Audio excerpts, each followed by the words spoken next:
So another thing that's going to greatly impact your dopamine and serotonin sensitivity is overconsumption of media, overconsumption of just about anything that's addictive. We did a episode on overcoming addiction that I would heavily encourage you to listen to, because we talk about strategies to get away from these things, and to basically practice mindfulness for the sake of reducing the amount of dopamine or serotonin production that you have all the time. There's something called a dopamine or serotonin pool where, to put this in totally arbitrary numbers, say your body is used to having 10 dopamines at one time.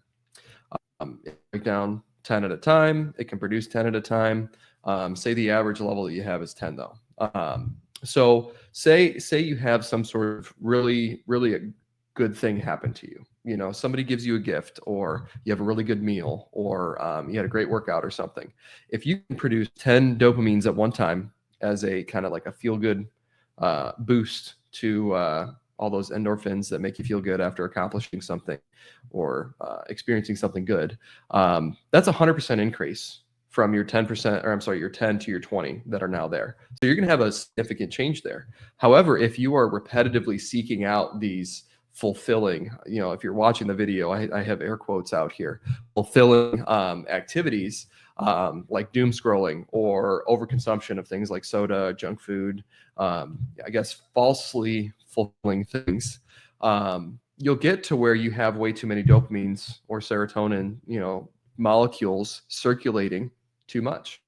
And when that's the case, say, you can only produce that 10 at a time, like I said before.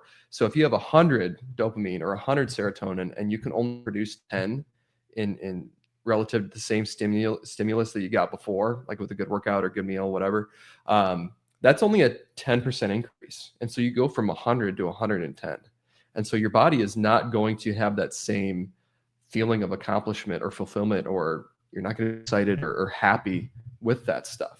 You're just going to feel rather neutral. It's relatively speaking, it doesn't change a whole lot. And so as a part of detoxifying this overabundance of neurotransmitters that are there at that point, you need to stay away from that stuff. Start reading a book instead of scrolling through Instagram. Instead of, I guess having a coffee addiction, swap it out for something else and just practice avoiding things, and use that as almost like a meditation, and focusing your desire for that and trying to overcome that. And that goes the same way with just about anything in your life that you really struggle with as far as it goes for addiction. At the end of the day, if you need your coffee every day, that's an addiction. There may not be some chemical like nicotine in it that hooks you to it, but we can very, very easily get addicted to things through neurotransmitters, and that surge of them that we get. And then if we get it, we just won't be happy.